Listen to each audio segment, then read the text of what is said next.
우리가 신앙생활하면서 가장 중요한 게 뭘까요? 핵심 중에 핵심이 무엇일까요? 그게 바로 예배입니다.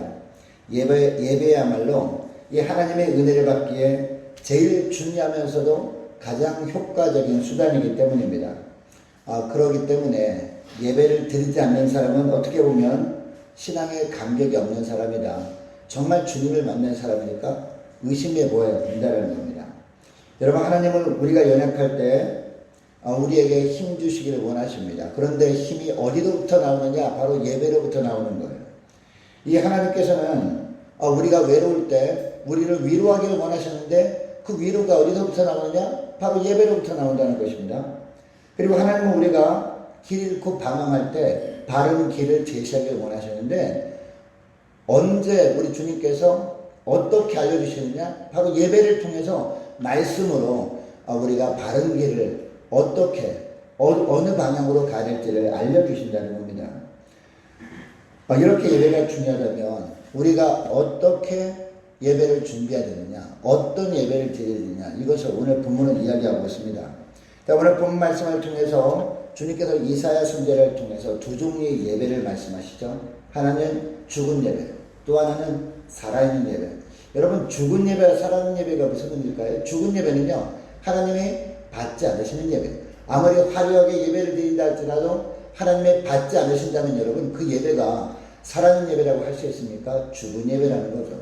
또 하나 살아있는 예배는 어떤 예배입니까? 우리가 최선을 다해서 예배를 드리지만 물론 겉보기에는 초라할 수 있습니다. 그러나 마음을 다하여 드려지는 예배, 그 예배는 하나님이 받으시는 예배다. 바로 그런 말씀을 하고 있습니다. 자, 먼저 죽은 예배에 대해서 말씀하고 있는데요. 자, 본문 10절부터 16절까지 말씀이 바로 죽은 예배입니다. 10절부터 16절 말씀 이전에 1절부터 여러분 9절까지 말씀 보시기 바랍니다. 하나님께서 이런 어려운 일들이 이스라엘 백성들에게 임하기를 하나님이 원하지 않았을 겁니다. 왜냐하면 우리 주님께서는요, 이 가나안 땅으로 인도하시면서 그 가나안 땅을 어떻게 표현합니까? 젖과 꿀이 흐르는 땅이라고 표현한단 말이에요. 그러니까 그곳에 가서 거주할 때 이스라엘 백성들이 정말 풍족한 삶을 살기를 원하셨다는 겁니다. 영적으로도 풍족하고 또 육적으로도 넉넉한 삶을 살기를 원하셨단 말이죠. 그리고 성은 튼튼하고 안전하게 살기를 원하셨는데 1절부터 9절까지 말씀 보면 정반대의 모습이 나오고 있죠. 성은 파괴되고 여기저기 성한 곳이 없고 정말 어떻게 이런 곳을 하나님께서 주셨나 할 정도로 정말 우리가 보기에도 별로 좋아 보이지 않는 그런 모습들이 쭉 나오고 있는데 이렇게 된 이유가 뭐냐? 바로 살아낸 예배를 드리지 못하고 죽은 예배를 드렸기 때문이다라고 하면서 먼저 그럼 죽은 예배가 뭐냐라고 하면서 10절부터 16절까지 말씀하고 있다는 것입니다. 여러분, 죽은 예배가 뭐냐? 바로 실천이 뒤따르지 않는 그런 예배가 죽은 예배라는 거죠. 여러분, 우리가 예배 드릴 때마다 주님의 말씀을 듣습니다. 그 말씀을 듣는 것으로 끝내버리고 그 말씀을 실천하는 데는 우리가 관심을 주지 않는다면 우리는 살아있는 예배를 드리지 못하는 거죠. 바로 그런 모습이 보여주고 있습니다. 자, 11절 말씀 보시기 바랍니다. 11절 말씀 보니까 당시 유다 백성들은요, 하나님 앞에 예물을 드리기는 했습니다. 그리고 제사들을 제물을 바치기는 했습니다. 그러나 하나님께서 그것들을 전혀 기뻐하지 않는다라고 말씀하고 있습니다. 12절도 보니까 유다 사람들이 하나님 앞에 예배를 드려 나오긴 했지만 마음은 전혀 다른 곳에 가 있었기 때문이다라고 정확하게 우리 주님께서 말씀하고 있습니다. 여러분, 주님은 예배 드려 나오고 우리들의 마음을 살피시는 분이거든요. 사람은 겉모습만 보지만 우리 주님께서는 예배 드리는 자의 그 마음, 어떤 마음으로 예배를 드리는가 정확하게 살펴보시는 분이다 라는 거죠. 그래서 우리가 예배 시간에 우리 마음이 어디로 향해야 됩니까? 예배를 받으시는 하나님께로만 향해야지 다른 곳으로 향해 있다면 정확하게 보시고 이런 말씀을 오늘도 하십니다. 너희 마음이 다른 데로 가 있구나. 나는 너를 바라보고 있는데 너희 마음은 다른 데로 가 있구나 라고 하면서 그런 예배를 살아있는 예배가 아니라 죽은 예배다. 내가 받지 않는 예배다. 라고 말씀하고 있다는 겁니다. 자, 그래서 하나님은 유다 백성들이 어떻게 하고 있는 것이다 라고 하고 있습니까? 성전의 마당만 밟을 뿐이다 라고 정확하게 표현하고 있습니다. 여러분 우리가 마음을 다한 예배가 아니라 마음이 다른 곳에 가 있는 상태에서 그냥 몸만 예배당에 앉아있다면 우리가 겉모습 보기에는 아무리 그럴듯하게 예배를 드린다 그럴지라도 그냥 예배당 바닥만 밟을 뿐이다. 이렇게 말씀하고 있다는 겁니다. 그래서 하나님은 유다 백성들이 이 하나님이 바닥만 밟을 뿐이다 라고 말씀하고 있죠. 여러분 예배 시간에 단지 교회 출석만 한다고 해서 그것은 하나님이 받으시는 예배가 아니라는 것을 우리는 분명히 알게 됩니다. 하나님이 베풀어 주시는 은혜를 사모하는 마음이 없이 몸만 성전에 있다고 해서 그것이 예배를 드리는 것으로 우리가 하나님께서 인정해 주기를 기대할 수 없다라는 겁니다. 마음과 몸이 다 하나님을 온전히 향할 때 그 예배가 온전히 주님이 받으시는 예배인 줄 믿으시기 바랍니다. 자, 13절에 보면요. 분향이라는 단어가 나와요. 유다 백성들이 예배를 드리면서 향을 피웠다라는 겁니다. 자, 그리고 월삭과 안식일과 대회로 모이는 것이라는 문장이 나옵니다. 이 구절도 보면 월삭과 안식일을 꼬박꼬박 지켰다는 거예요. 하나님께서 어떻게 예배를 드리라, 몇 번 예배를 드리라, 언제 예배를 드리라 이런 말씀하시는 걸 그대로 다 지켰다는 겁니다. 대회로 모였다는 것은요. 1년에 한 번씩 대속제일날 전 국민이 다 모이는 것을 말하는 거거든요. 이런 대회로 모였다는 겁니다. 그리고 정한 절기라고 하는 것도 보면요. 매년마다 절기, 3번의 절기 돌아올 때마다 늘 예루살렘 성으로 다 모여서 하나님께 예배 드렸다는 겁니다. 당시 유대 백성들은요.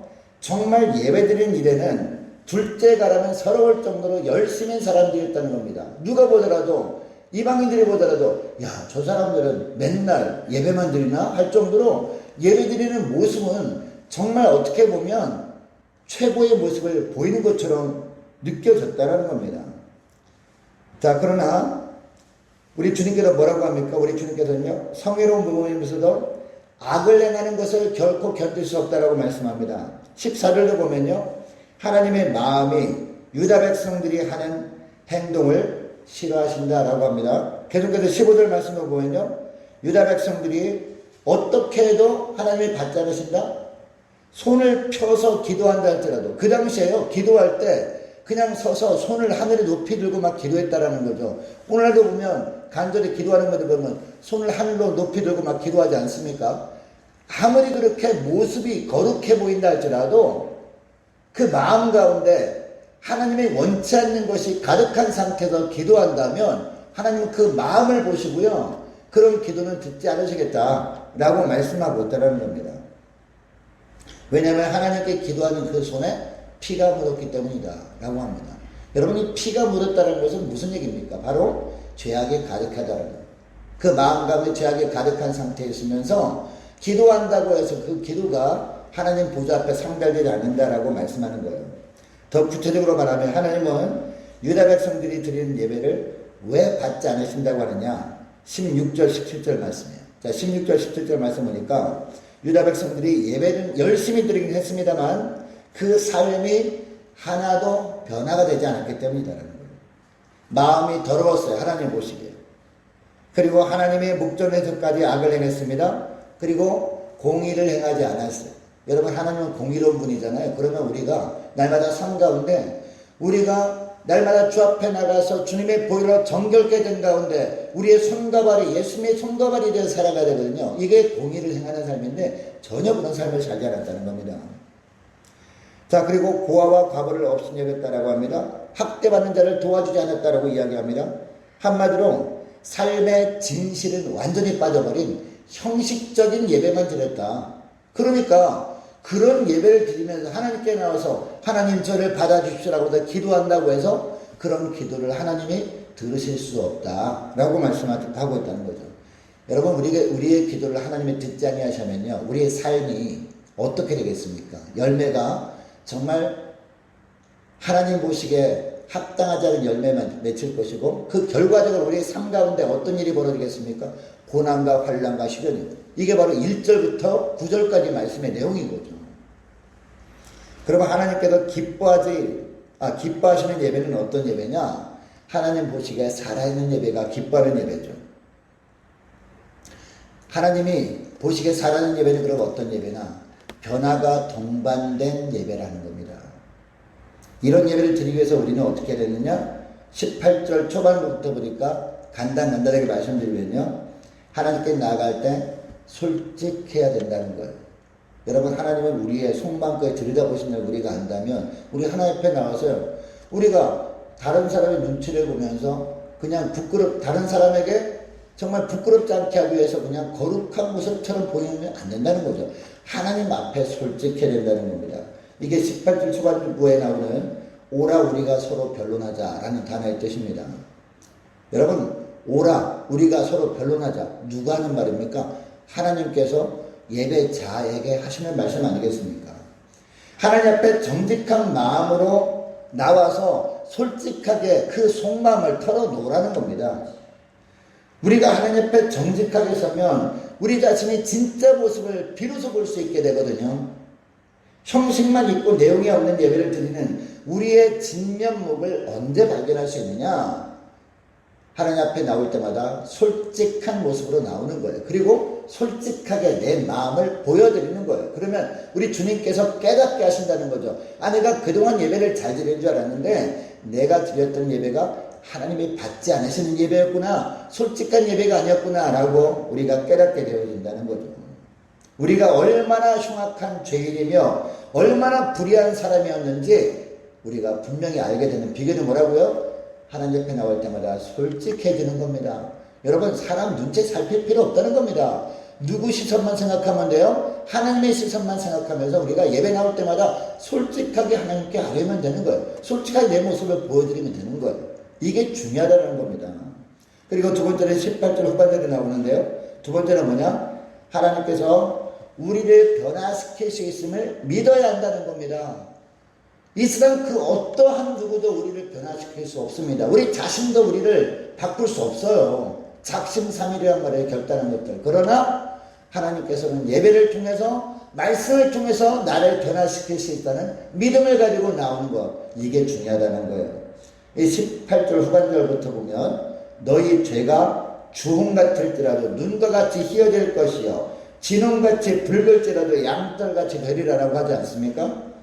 너희 죄가 주홍 같을지라도 내 죄가 주홍 같아서 나는 틀린 존재야. 나는 변화될 수 없어. 나는 환경 가운데 있다 할지라도 누구는 바꿀 수 있어요? 우리 하나님은 바꿀 수 있다. 무엇을 통해서? 예배를 통해서, 말씀을 통해서 하나님은 바꿀 수 있다는 확신을 가지고 나올 때 이처럼 죄가 주홍 같을지라도 우리 주님께서 눈과 같이 희게 하신다. 우리가 회개하면 회개한 그것 고백을 받으시고 주님께서 눈과 같이 희게 만드신다. 바로 그런 말씀을 하고 있습니다.